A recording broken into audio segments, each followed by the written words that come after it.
Action Comics 1068, Gail Simone writing with Eddie Barrows on the art.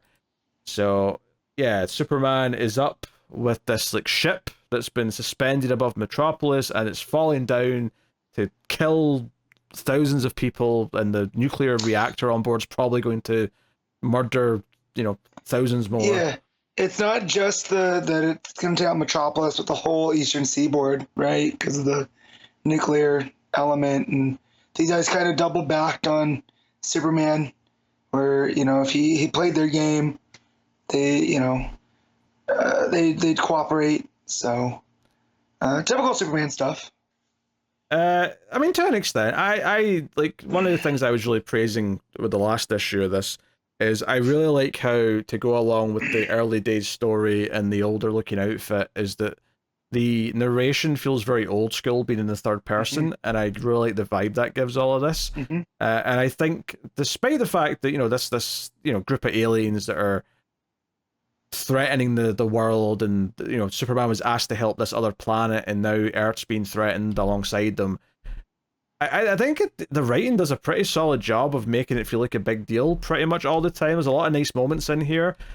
So Superman's obviously worried that he can't actually pick up this entire ship. Like, one, he's never actually tested his strength enough on something this big, so he's not even sure if he can physically do it. But he's also worried that even if he can, with all the pressure going on to one point in the middle, just snap it off and cause more damage than it's worth.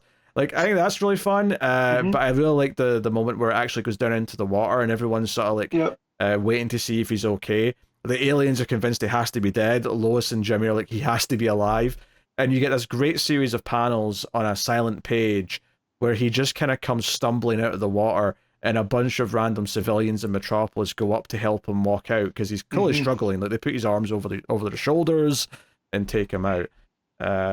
So really good. Whereas Lois and Jimmy get beamed up to the space station that all these aliens are hanging out on, to basically be Superman's replacement for whatever the next challenge is. Yeah, because they're his seconds. Yes. They made the decision, Yeah, Superman didn't make that decision. He was, as I said last issue, he clearly wanted Batman and Wonder Woman to be seconds. And then they're like, Lois and Jimmy, those two will do. Yeah, the other aliens, they're like, no, these two. Yeah. So, I had a good time with that. I will say, I was a little confused. There's like a tease of Candor in the middle after this 2-page layout where Lois and Jimmy arrive in the space station. There's just this random page of Candor looking kind of rough, and I realize in hindsight it's actually not inside the Bottle City. It's just like the podium at the Fortress of Solitude, and all of Superman's robots have been destroyed. I think the problem okay, I did the same thing. Yeah, the problem is in the first read is that because they hadn't shown what obviously I know what the Fortress of Solitude looks like, right? But Superman having robots, like, are they just like Kellex? Are they like this, where these look more like Terminators with like S's on their chest? Yep. Because I don't think we saw them. Maybe we did in the last issue and I just forgot. But it didn't click that this was just, they've stolen it from the fortress. That's what this is telling us. Yeah. But it wasn't until I actually saw the Bottled City later that I got that. So, but maybe that was just me having a dumb moment. But you also had the dumb moment. No, because I did the same thing, because I got very confused. I was like, wait, what's with all the Superman robots in Candor? Like, what did I miss? Something felt off. And that makes much more sense. Yeah. So, they're setting up this next trial. And, of course, Superman does show up. And he's given this whole task where he has to go and rescue the Bottled City of Candor. And there's all these, like, arms with buzzsaws that are all, like, I don't know, enhanced with like red solar energy or something like that. I don't know. They said something to that effect. It says 12 deadly arms, Earthman, each with a supercomputer intelligence. So essentially they know his moves before he does. It's an impossible task. Yeah, but also if he fails to save it, they'll also like nuke Paris and another city. Yeah. I couldn't tell what the other city was, but another city. It just says two cities, pointed at two cities of Earth. Yeah. So, but one's obviously Paris because of the Eiffel Tower. Yes, because the Eiffel Tower, yes. Yeah. Or, I mean, I guess you could argue Blackpool if it's a smaller tower, or there's a lot. No, because it looks like Paris. It looks like the Eiffel Tower. Yeah. Or Vegas has got a little Eiffel Tower somewhere, doesn't it? Yeah. No, they do. Yeah. Okay. Yeah. All right. Well, Of course he does. It actually, his technique ends up being to throw his cape over the bottled city, which of course is made from Kryptonian fabric. And yeah, and see, I like this. This is where the Barrows art really succeeds. It's when it's like the stuff that's in motion, the sequential art. When the page where he goes 1, 2, 3, and you follow Superman across the page with all of the the arms, and under other artists it could be very chaotic, but Barrows has a good sense of flow. Yeah, it's a really solid page where it really sells this idea of him going through this gauntlet and trying to do everything quickly. But yeah, he rescues the bottled city, and he's badly beaten, his hands held up, and the villains are pissed, but he's like, well, there's one more challenge, and there's no way he's going to pass this. And the final tease is the bad guy saying, get me the Daxamite now. So that's our big tease leading into the final part of this arc. All Superman's going to need is some lead. That kills Daxamites. Kills them dead. Yeah, but if they're trapped on this station, maybe this station doesn't have any lead. I mean, it is an alien space station after all. Maybe. So, but it feels very ominous at the end. But yeah, there's just the thing that's not working for me on this is that it feels like it feels timeless, and usually that's not bad. But just, with everything else that's going on with Superman, I'm having a hard time kind of placing when the story is taking place. Because their clothes, it seems very 60s, 70s, you know what I mean?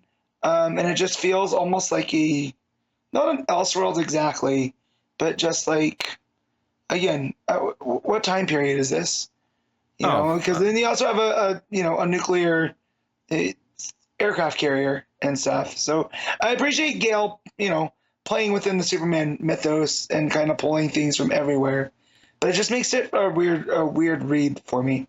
Yeah, no, I can say I agree with that. I think the timelessness works really well. I don't think it's meant to be any specific time period. They're kind of just implying it's the early days of what we currently consider continuity. In the same way that Mark Waid's stuff is kind of meant to be the early days of current continuity, even though it feels weird at times because they pull out smartphones and you're like, wait a minute. Yeah. But again, it's not. I don't think this is bad. I think my expectations were just too high for Gail. I'm like, because it's fine, That's so strange to me though, because I Gail Simone's good, but I think she's kind of hit and miss. So I never had go in with super high expectations. And I was pleasantly surprised by this because it had such a strong sense of style and a voice that it was going for. It was trying to feel like this old school Superman story and kind of look at him with some reverence and some sense of wonder. And it's something that I think's been sorely missing from all the other Superman books, that action included. And also Williamson Superman in the last year or two. Yeah, the sense of awe that he has here, like the page that you're talking about that's silent, right? That's just him emerging from the water, and then the people surround to help him, and then the action sequence here with Barrows. There's just these big moments that just feel like Superman moments, and I think she's good at that. And the other times that I've read where she's written Superman, she's shown that she understands that. So that's what I came in with, because I really liked the first issue. I thought that was a very typical Superman story, that someone's just coming in and, I have this one, it, for whatever reason, it felt a little bit off for me, but yeah, I enjoyed it though. Yeah, I enjoyed it immensely. I don't have any caveats to give. The art's good. I like Barrows giving a little bit of a moodier vibe to things, which is a little bit different for Superman. Not in a sense that it's overly changing the tone of Superman, because like I say, that sense of wonder's still there. It just gives it an old school kind of feel because it has the heavy shading. Also, one thing we didn't mention is that Lex Luthor's clearly concerned about what's going on, so he actually hacks into Jimmy's Superman watch and says, all right, Olsen, you're up there. What do you need? I'll help you solve problems. So Lex is going to help Jimmy hack into something properly and help Superman out somehow. So that's interesting. Yeah. Yeah, I had a good time. It's not going to be an all-timer story by any means, but I think as a 3-issue arc, I'm enjoying this way more than I did Aaron's 3-issue arc. Certainly more than, Williams was just a tie into Superman, but he basically just used 3 issues of action to have more issues of Superman. Yeah. And then what did we start the year with? Was Jason Aaron wasn't first, was he? Jason Aaron was the first. It was the Bizarro. And it's gone from Bizarro to Brainiac to this. Okay, well, yeah. Out of this Superstars year, this has definitely been the best of the. Mhm. It's the last one. Well, no, it's not the last one because next month will be Nope. September. Oh no, it's the last one because yeah, October starts. Yeah, because then Wade takes over Yeah, okay. in October, right? I don't know if Yeah. they're still counting that as part of the Superstars line or if it's just no, we're already a new thing by that point. Yeah. I also did. Were you getting kind of Galaxy Quest vibes from the villain when he's talking over the like intercom or like the video screen? He looks a little bit like the alien from Galaxy Quest. I can't say Yeah. that's a terrible comparison. I was kind of just that page where he's at the center, and he's talking when they teleport Jimmy and Lois. I was getting kind of say, oh, this guy like Galaxy Quest. Yeah, I can see a bit of that. So, I had a good time. I did not read the backup. Oh, did you read it last time? I don't think so. Okay, so in the first issue, it's Lois is having a hard time being editor of the Daily Planet because she's so used to being Lois Lane reporter, and the Atomic Skull attacks Steelworks, and of course Clark runs in to save the day, and then he's going to start writing the story, and she starts thinking like the editor in chief and not like the wife of Clark, and is like, you can't report on this. This is a journalistic ethics violation. You can't write on the stuff you're going and doing. He's done that before, but yeah, go on. Right. And so as looking at it as the editor in chief now, she feels responsible for anything. So she turns and gives it to an intern who she now elevates to an actual reporter. So this issue starts off with Clark essentially pouting, and they're having dinner with John, and the tension's palpable. And Clark gets up from the table, and John's like, you guys kind of argue, but never about work. And Lois is like, well, I've never been his boss before. And then so Clark keeps kind of giving her the silent treatment, and it's very awkward. And so she changes Clark's assignment to kind of like human interest stories. So she sends him and Jimmy out to cover like this old veteran that's getting a medal, and the parade, and a dog show. And there's some comedy throughout here because Jimmy's picking up on the tension, and he's trying to guess like why they're fighting. And he's like, well, did you forget Lois's birthday? Did you space out when she was talking about work? Did you accidentally call her Lana? And it's a real fun page because they're all in the same position, just with different things going on. And all Clark says is, take the picture, Jimmy. Lois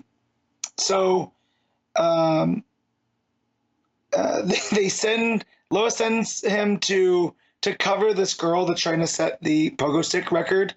And it's 150,212 bounces, but she's only at number 500, right? So it's going to be there for a while. Jimmy gets a call that Atomic Skull's back doing stuff, so Clark leaves. Jimmy and the new reporter are in danger, so Superman comes in to save, and the new reporter almost pulls a Lois, where as he's saving her, she's like, hey, can I ask about the first time you encountered the Atomic Skull?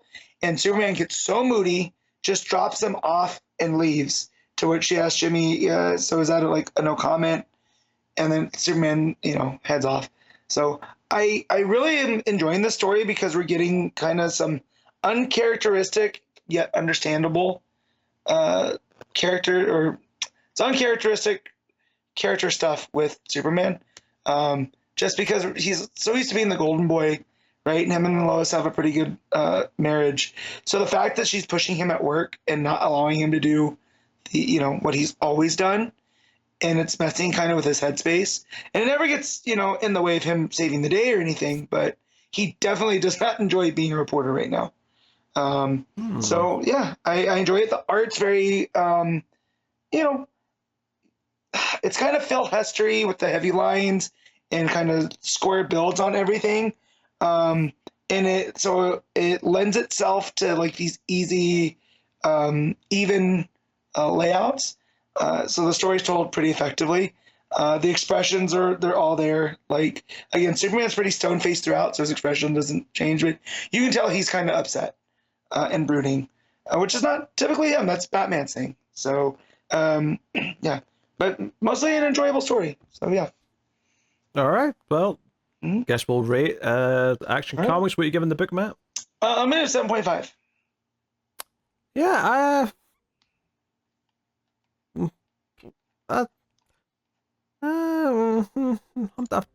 I'm tempted to squeeze it to the 8.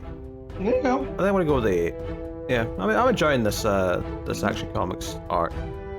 If 3 issues feels just right. It doesn't feel like it needs to go any longer than that.